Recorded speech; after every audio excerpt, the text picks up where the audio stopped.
হয়েছে। এই কর্মসূচি সুষ্ঠুভাবে বাস্তবায়ন করতে বৃক্ষ চারা উৎপাদনের জন্য 10,000 নতুন নার্সারি উদ্যোক্তা গড়ে তোলা হবে, যা 2.5 লক্ষাধিক কর্মসংস্থান তৈরি করবে। 2025 সালের জানুয়ারি মাস থেকে দেশের সকল ভূমি সেবা একটি সমন্বিত ডিজিটাল প্ল্যাটফর্মে অন্তর্ভুক্ত করা হয়েছে। Land service gateway, mutation system, ভূমি উন্নয়ন কর সিস্টেম, ভূমি রেকর্ড ও ম্যাপ ব্যবস্থাপনা সিস্টেম এবং ভূমি প্রশাসন ব্যবস্থাপনা সিস্টেম সমূহে শুরু করা হয়েছে।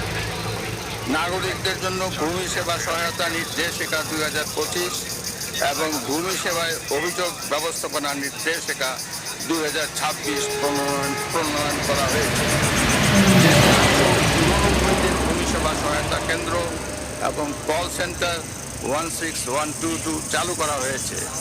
বর্তমান সরকার এসব কার্যক্রম সুসংগত ও সমন্বিত করে জনগণের হয়রানি রোধ এবং দ্রুত সেবা প্রাপ্তি নিশ্চিত করার কার্যক্রম চালু করেছে। সরকার ভূমি ব্যবস্থাপনাকে আধুনিক এবং সহজ করতে জনগণের কাছে অঙ্গীকারবদ্ধ।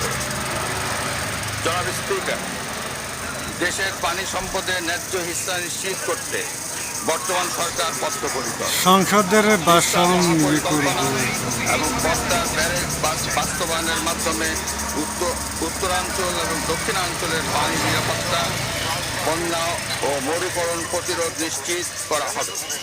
একই সঙ্গে বর্তমান সরকার শহীদ প্রেসিডেন্ট জিয়াউর রহমান প্রবর্তিত স্বেচ্ছাশ্রম খাল খনন কর্মসূচি পুনঃ বাস্তবায়নের মাধ্যমে সারা দেশে 20,000 কিলোমিটার নদী ও খাল খনন, পুনঃখনন ও পুনরুদ্ধারের বিষয়ে ইতোমধ্যে কাজ শুরু করেছে।